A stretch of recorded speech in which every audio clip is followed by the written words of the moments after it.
Welcome to pen point. తప్పు చేసిన వాళ్ళైనా నేరం చేసిన వాళ్ళైనా నేరం నిరూపితమైన తర్వాత కూడా వాళ్ళు వర్షం చెప్పుకోవడానికి ఒక అవకాశం ఇవ్వాలని చెప్పేసి మన న్యాయ వ్యవస్థ చెప్తుంది. చట్టం ప్రకారం కూడా తప్పు చేసిన వాళ్ళైనా సరే వాళ్ళ వర్షం చెప్పిన తర్వాతనే వాళ్ళు చెప్పిన మాటల్లో నిజం లేకపోతే మాత్రమే వాళ్ళ మీద చర్యలు కానివ్వండి, వాళ్ళకు శిక్షలు కానీ ఉండేలాంటి ఒక శిక్షా స్మృతిలో మనం ఉన్నాం. కానీ విజయవాడ భవానీపురానికి ముఖ్యంగా జేజే నగర్ అని మనం జోజీ నగర్ అనే ప్రాంతంలో జరిగిన ఒక పరిణామం అయితే ఎవరి వర్షన్స్ వాళ్ళు వినిపించే ప్రయత్నం చేస్తున్నారు. అందులో ముఖ్యంగా బాధితులుగా చెప్పబడుతున్న 42 కుటుంబాలకు సంబంధించిన సభ్యులు మాత్రము వాళ్లను ఉన్నట్టుండి ఎలాంటి నోటీసు లేకుండా, ముందస్తుగా ఎలాంటి సమాచారం లేకుండా, కనీసం వాళ్ళ ఇంట్లో ఉన్న వస్తువులను తీసుకోవడానికి కూడా అవకాశం కల్పించకుండా ఇలా రోడ్డుపైన వేశారంటూ మాట్లాడుతున్నారు. ఈ ఘటన మొత్తం ఏం జరిగింది అంటే, భవానీపురం అనే ప్రాంతంలో 42 కుటుంబాలు 42 ఇళ్లను కట్టుకుని ఫ్లాట్స్ని అక్కడ నివసిస్తున్నారు. గత 3 దశాబ్దాలుగా దాని మీద ఒక ఇష్యూ అయితే నడుస్తుంది. ఆ ఇష్యూలో భాగంగానే దానికి కొద్దిమంది మేము ప్రైవేట్ ఒక ఏజెన్సీ, ఒక సొసైటీ, ఇది మా భూమి కాబట్టి మాకు న్యాయం జరగాలి, ఈ భూమిని అక్రమంగా ఆక్రమించుకొని ఇల్లులు కట్టుకున్నారు అన్నది వాళ్ళు చెప్తున్న వర్షన్. ఇదే విషయానికి సంబంధించి కోర్టులో కూడా వాదనలు జరిగాయి. అయితే ఈ కంపెనీ ఏదైతే ఈ సొసైటీ ఉందో ఆ సొసైటీ నాకు అనుకూలంగా తీర్పు వచ్చింది కాబట్టి ఆ ప్రాంతాన్ని మేము చేజిక్కించుకోవడం కోసం, వాటిలో మాకు సంబంధించిన భూమిని మేము తీసుకోవడం కోసం వాళ్ళు ప్రయత్నం చేశాము అనే విధంగానే చెప్పే ప్రయత్నం చేశారు. అందులో భాగంగానే ఈ కూల్చివేతలు అన్నవి జరిగాయి అన్నది. ఈ నేపథ్యంలో మనం మాట్లాడాల్సింది ఇవి కూల్చివేతలు కాదు, 42 కుటుంబాల కూల్చివేతలు అనే విధంగా మాట వినిపిస్తోంది. అందులో భాగంగానే వాళ్ళు కొద్దిమంది వాళ్ళ బాధితులు ఎవరైతే ఉన్నారో వాళ్ళ బాధను వెళ్ళబోసుకునే ప్రయత్నం చేశారు. మొదటగా వాళ్ళ పాయింట్స్ విందాం మనము. ఆ పాయింట్స్ విన్న తర్వాత మన షో కంటిన్యూ చేద్దాము. ఒకసారి వాళ్ళు ఏం మాట్లాడారో ఒకసారి చూద్దాం. 1998లో మా నాన్నగారు ఆర్మీ నుంచి రిటైర్ అయినతో కొన్న ఫ్లాట్ అండి అది. అప్పటి నుంచి మేము ఇంటి పన్ను కడుతున్నాము, నీటి పన్ను కడుతున్నాము, కరెంటు బిల్లు కడుతున్నాము. మా నాన్నగారు చనిపోయాక మా తమ్ముడు కూడా ఆర్మీని, ఆ ఆర్మీ నుంచి వచ్చిన రిటైర్మెంట్ డబ్బులతో ఆయన అక్కడ ఇల్లు కట్టుకున్నాడు. ఇన్ని రోజుల నుంచి ఇది జరుగుతుంటే ముందే చెప్తే మేము ఇవన్నీ ఏం చేసుకోకుండా ఉంటాం కదండి. ఇప్పుడు పిల్లలు రోడ్డు మీద పడ్డారు, ఎవరిని ఆశ్రయించాలో తెలియదు, ఎక్కడికి వెళ్ళాలో తెలియదు.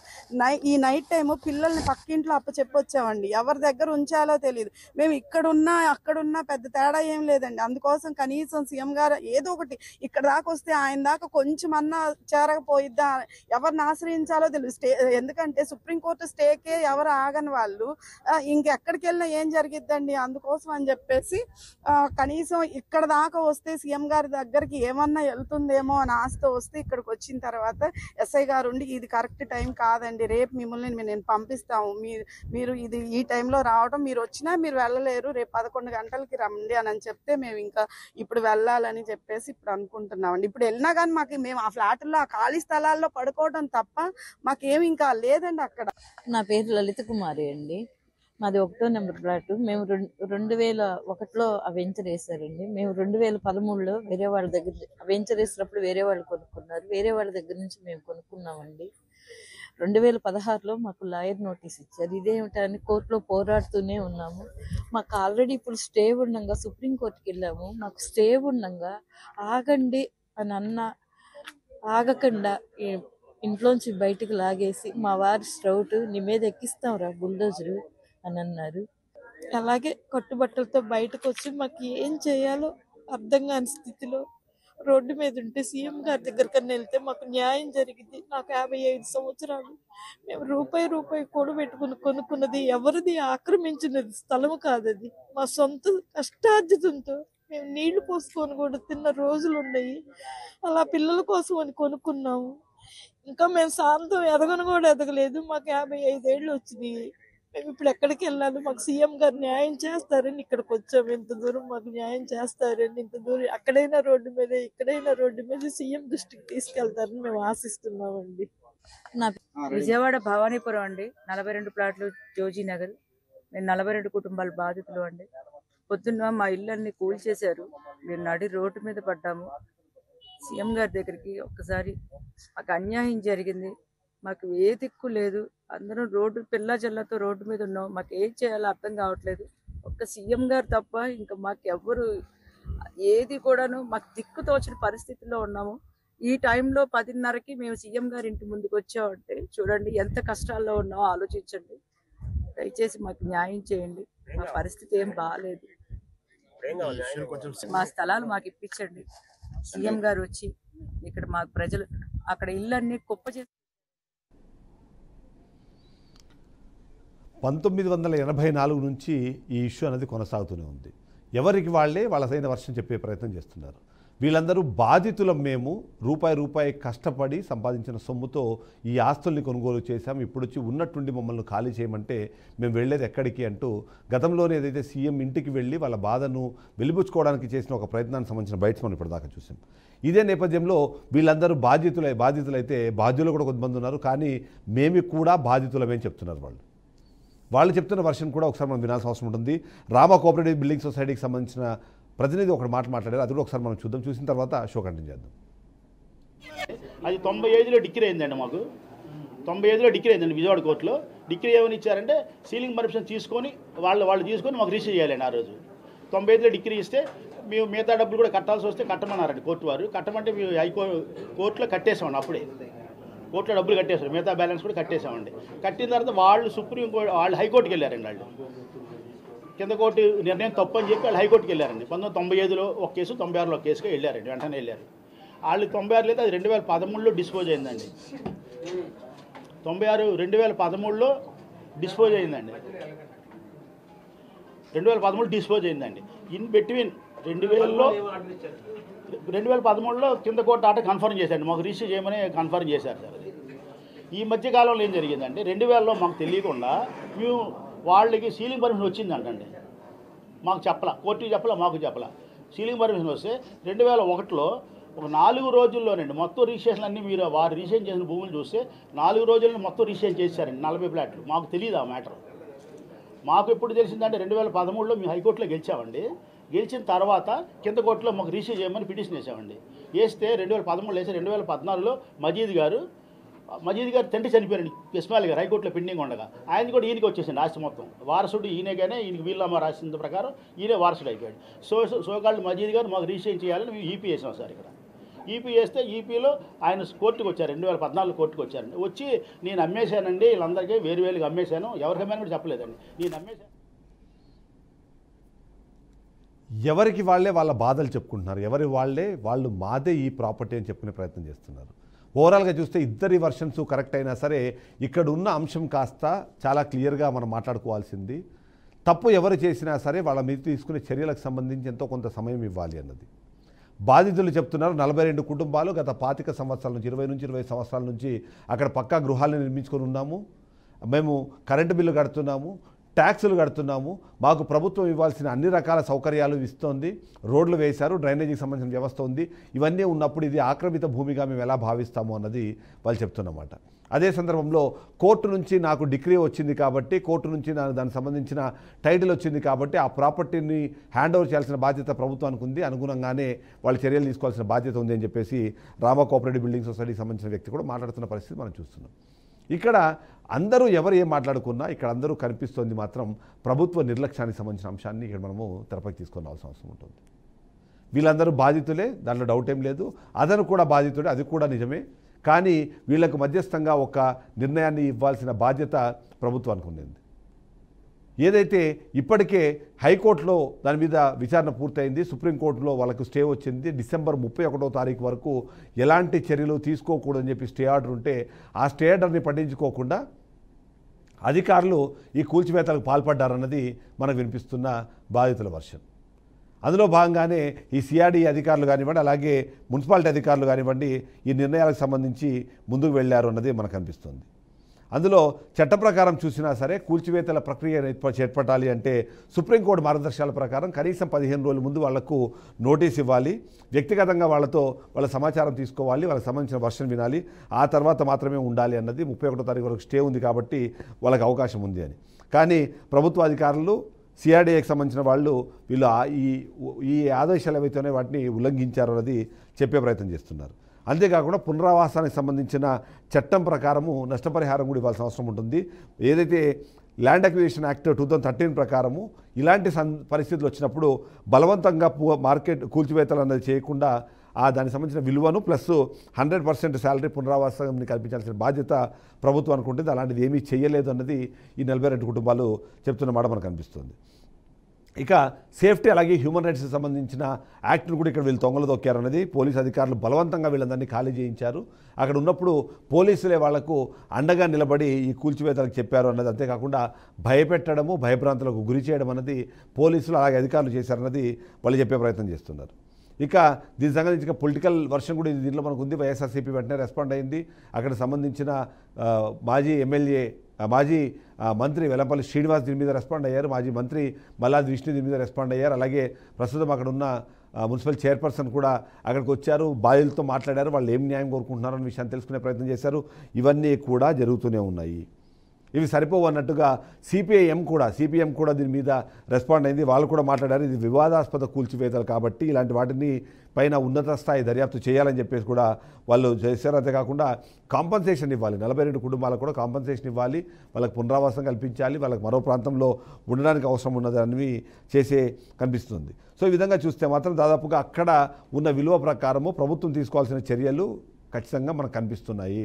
ఇద్దరికీ న్యాయం జరగాలి అంటే ప్రభుత్వం మీద ఇంట్లో బాధ్యత తీసుకొని బాధ్యతాయుతంగా ప్రవర్తించాల్సిందే అన్నమాట మనకు వినిపిస్తున్న నేపథ్యంలో అసలు ఏంటి ఈ ఘటన జరిగే నేపథ్యంలో ఈ మొత్తం వీటి చూసినప్పుడు 20 నుంచి 25 సంవత్సరాలుగా మీరు విజువల్స్లో కూడా చూడొచ్చు. ఆ బాధితులు ఎవరైతే ఉన్నారో వాళ్ళందరూ జగన్మోహన్ రెడ్డిని కలిశారు, వాళ్ళ బాధలు చెప్పుకునే ప్రయత్నం చేశారు. వెంటనే వెల్లంపల్లి శ్రీనివాస్ అక్కడ ఎమ్మెల్యే స్థానిక మంత్రిగా కూడా ఉన్నారు కాబట్టి ఆయన దాని మీద సంబంధించి కాన్సన్ట్రేట్ చేయమన్నారు. వెంటనే వాళ్ళు వెళ్ళారు, చూశారు, అవన్నీ మనం చూస్తూనే ఉన్నాం. ఈ నేపథ్యంలో కొన్ని కీలకమైన అంశాలను కూడా మనం మాట్లాడుకోవాలి. ఇక్కడ టైటిల్కి సంబంధించిన అంశము తెరపైకి వస్తుంది. ఆ టైటిల్కి సంబంధించిన అంశం తెరపైకి వచ్చినప్పుడు మీరు ఇల్లు కట్టుకున్నంత మాత్రాన, మీరు దానికి ట్యాక్సులు కట్టినంత మాత్రాన, దానికి ఇంటర్నెట్టో లేకపోతే కరెంటో వచ్చినంత మాత్రాన అది మీ ప్రాపర్టీ అయిపోదు. టైటిల్ అన్నది చాలా కీలకమైన అంశము. మీరు ఎన్ని సంవత్సరాలన్నా సరే టైటిల్ లేకుండా మీరు అక్కడ ఉంటే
సో ఈ కూల్చివేతలు చేపట్టిన పద్ధతిపైనే బాధితులు ఎక్కువ మంది పెదవి విరుస్తున్న పరిస్థితి మనకు కనిపిస్తుంది. ముఖ్యంగా తెల్లవారుజామున 200 మంది సిబ్బందిని తీసుకొచ్చి అంత అర్జెంటుగా కూల్చివేయాల్సిన అవసరం ఏముంది అన్నది వాళ్ళు మాట్లాడుతున్న ప్రశ్న. అంతేకాకుండా ఇప్పటికే స్టే ఆర్డర్ ఉంది, దానికి సంబంధించి సుప్రీంకోర్టులో విచారణ జరుగుతున్న నేపథ్యంలో దాని వైపుపైన చూసైనా కనకరించాలని చెప్పి వాళ్ళు కోరుకున్నారు. కానీ దాన్ని ఏది పట్టించుకొని ప్రభుత్వ అధికారులు, అంతేకాకుండా కూల్చివేతలకు సంబంధించిన వ్యక్తులు ఎవరైతే ఉన్నారో వాళ్ళు సంబంధించి 42 కూల్చివేతల్ని కూడా వాళ్ళు కంటిన్యూ చేసిన పరిస్థితి కనిపిస్తుంది. అంటే ఏదైతే స్టే ఆర్డర్ వచ్చేలోపు ఇది మొత్తం జరిగిపోయింది అన్నది వాళ్ళు చెప్పే ప్రయత్నం చేస్తున్నారు. అలా చూసినా సరే ఎందుకు సుప్రీంకోర్టు మార్గదర్శకాలంటే 15 రోజుల ముందు నుంచి మీరు తీసుకోవాల్సిన దాన్ని ఎందుకు మీరు పాటించలేదని. కానీ శ్రీరామ హౌసింగ్ సొసైటీకి సంబంధించిన వాళ్ళు మాట్లాడుతున్న మాటలు మాత్రము గత 2-3 సంవత్సరాల నుంచి ఈ ఇష్యూ నడుస్తూనే ఉంది. ఈ ఘటన జరగడానికి 3 నెలల ముందు కూడా మేము కూల్చివేయడానికని వెళ్ళినప్పుడు వాళ్ళు రిక్వెస్ట్ చేశారు, టైం అడిగారు. కానీ టైం ఇచ్చిన తర్వాత వాళ్ళు మాకు లీగల్గా కాంప్లికేషన్స్ క్రియేట్ చేస్తున్నారు. అంతేకాకుండా 15 రోజుల ముందే మేము వాళ్ళకు నోటీసులు ఇచ్చామని చెప్పే ప్రయత్నం చేస్తున్నారు. ఇంత జరుగుతున్నా ఇప్పటిదాకా ప్రభుత్వం తరఫు నుంచి ఎవరు నోరు విప్పకపోవడం అనేది ఇక్కడ ఆశ్చర్యానికి గురి చేస్తోంది.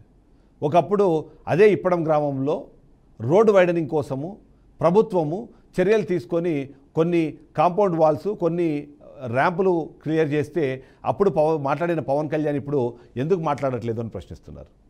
42 కుటుంబాలు రోడ్డు మీద పడిన తర్వాత కూడా పవన్ కళ్యాణ్ మనసు ఎందుకు కరగట్లేదు అన్నది ఇవాళ వైసీపీ ప్రశ్నించే ప్రయత్నం చేస్తుంది.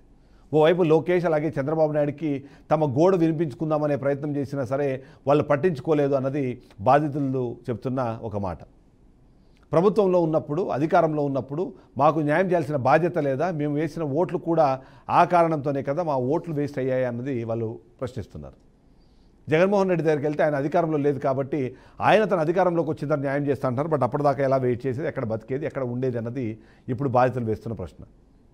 ఎలా చూసినా సరే 42 కుటుంబాలకు సంబంధించిన వాళ్ళు ఇక్కడ కొన్ని ఇంట్రెస్టింగ్ పాయింట్స్ మనం మాట్లాడుకోవాలి.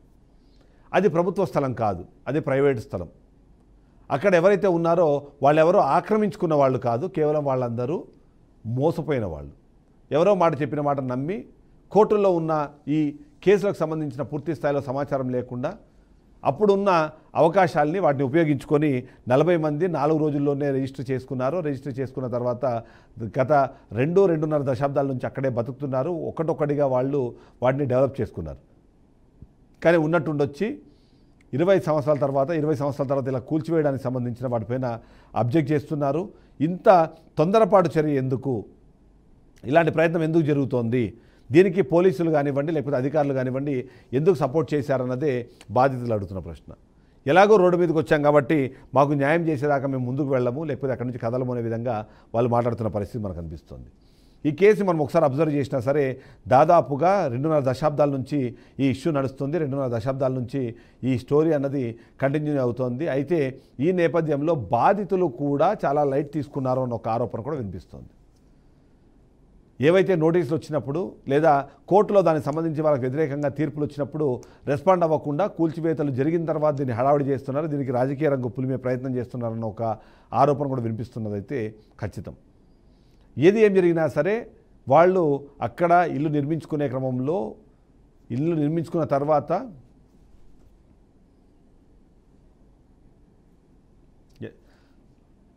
సో ఇలాంటి ఘటనలు జరుగుతున్న నేపథ్యంలో ఒకసారి దీని మీద మాట్లాడే ప్రయత్నం చేద్దాము.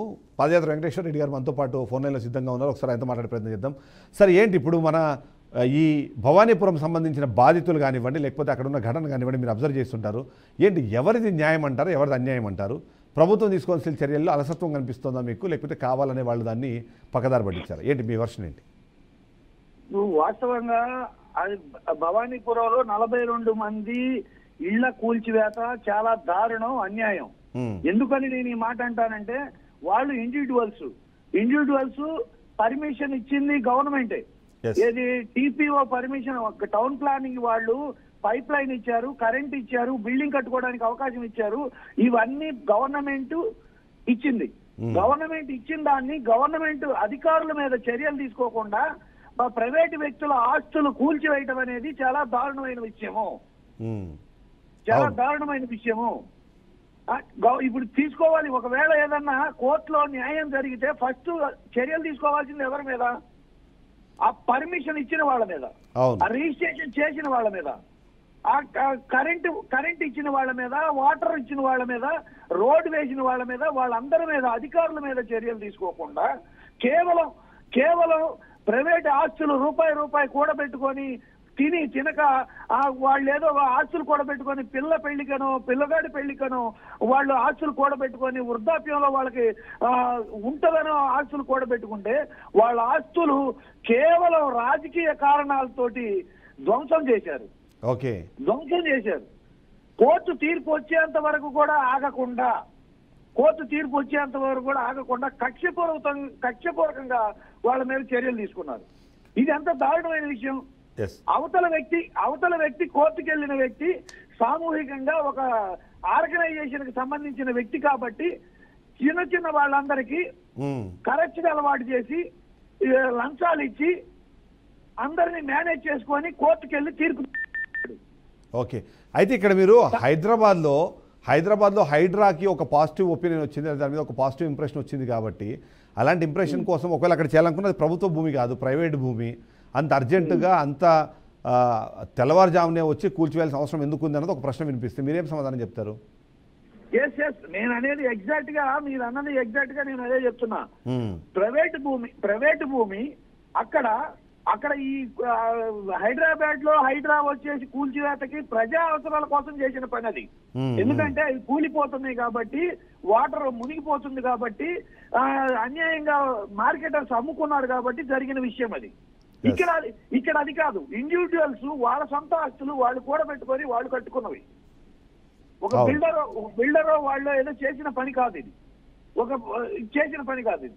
ఇది పైగా అంత ప్రమాదకరమైన విషయం కూడా కాదు. అక్కడ అంత అర్జెన్సీ కూడా లేదు.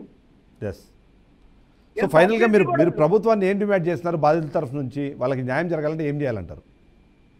ఖచ్చితంగా బాధితులు ఏవైతే బిల్డింగ్లు కూల్చివేశారో కూల్చివేసిన నష్టపరిహారం వాళ్ళకి ఎలా ఇస్తారు? వాళ్ళకి తక్షణమే వాళ్ళకి నష్టపరిహారం ఎవరి ద్వారా ఇప్పిస్తారు? ఈ అక్రమంగా పర్మిషన్ ఇచ్చిన అధికారుల ద్వారా ఇప్పిస్తారా? లంచాలు తీసుకొని రిజిస్ట్రేషన్ చేసిన అధికారుల ద్వారా ఇప్పిస్తారా? లేదు ప్రభుత్వమే వీటన్నిటికీ బాధ్యత వహించి వాళ్ళకి నష్టపరిహారం చెల్లిస్తుందా? ఇలా కాకుండా కేవలం వాళ్ళని ఇండివిజువల్స్ 42 మంది జీవితాలు వాళ్ళ రోడ్డు మీద పడ్డాయి. వాళ్ళ జీవితాలు, వాళ్ళ పిల్లల జీవితాలు, వాళ్ళ కుటుంబ జీవితాలు, ఇంక్లూడింగ్ వాళ్ళకి అప్పు సప్పులు ఇచ్చిన వాళ్ళ జీవితాలు కూడా ఇవాళ రోడ్డు మీద పడ్డాయి. అవును, బ్యాంకులు ఇచ్చాయి, బ్యాంకులకి వాళ్ళు ఈఎంఐలు కట్టాలి. కూల్చేసామని వాళ్ళు కూల్చేశారు కాబట్టి మేము ఈఎంఐలు కట్టమంటే బ్యాంకులు ఒప్పుకోవు. సో వీళ్ళకి చాలా పెద్ద సమస్యలు, ఇప్పుడు పెద్ద సమస్యలు వచ్చినాయి. వీటన్నిటికీ పరిష్కారాలు చూపించకుండా అంత అర్జెంట్ గా కూల్చివేయాల్సినంత అగత్యం ఏమొచ్చింది? రైట్. ఇప్పుడు ప్రజా అవసరాల కోసం అక్కడ ఏమన్నా రైల్వే లైన్ వేస్తున్నారా, లేకపోతే ఏమన్నా హైవే లైన్ వేస్తున్నారా, లేక అర్జెంట్ గా ప్రజా అవసరాల కోసం ఏదన్నా విపత్తు వచ్చి పడుతుందా? ఎందుకని వాటిని అంత త్వరగా కూల్చారు? Right Venkatesh Reddy garu. Okay, yes, thank you so much. ఓవరాల్గా చూస్తే మాత్రం ఇక్కడ కనిపిస్తున్న సమస్య, లేకపోతే ఇక్కడ కనిపిస్తుంది మాత్రం ఖచ్చితంగా అధికారుల నిర్లక్ష్యము, గత అధికారులు చేసిన నిర్వాహకం అన్నది అర్థమవుతుంది. దాని ఫైన్ అన్నది ఇవాళ ఈ ప్రజలకు వేయడము, 42 కుటుంబాలను వాటికి బాధ్యులు చేయడం ఏమాత్రం సమంజసం అన్నదే ఇప్పుడు వినిపిస్తున్న ప్రశ్న. అంత అర్జెంటుగా కూల్చివేయడానికి అది ప్రజా సంబంధిత అంశం ఏమీ కాదు. అది ప్రైవేట్ ప్రాపర్టీకి సంబంధించిన అంశంలో ఇంకొక 2-3 రోజుల తర్వాత కూల్చివేసినా, లేకపోతే ఆ తర్వాత నిజంగానే వాళ్ళందరినీ ఒప్పించి అక్కడి నుంచి మార్పించే ప్రయత్నం చేసినా బాగుండేది. కానీ అంత అర్జెంటుగా తెల్లవారుజామునే వెళ్ళి 200 మందితో ఈ కూల్చివేతలు ఎందుకు చేపట్టారన్నదే ప్రశ్నగా వినిపిస్తుంది. కాబట్టి వాళ్ళకి ఖచ్చితంగా న్యాయం జరగాలి. ఆ బాధితులు ఎవరైతే ఉన్నారో వాళ్ళకి కంపెన్సేషన్తో పాటు కొత్త ఇళ్లకు సంబంధించిన మొత్తం యాక్టివిటీ అనేది జరగాల్సిన అవసరం అయితే మనకు అనిపిస్తుంది. ఇది వాళ్ళ పెన్ పాయింట్. నెక్స్ట్ పెన్ పాయింట్తో మళ్ళీ కలుద్దాం. స్టేట్ BRK న్యూస్ తెలుగు సత్తా.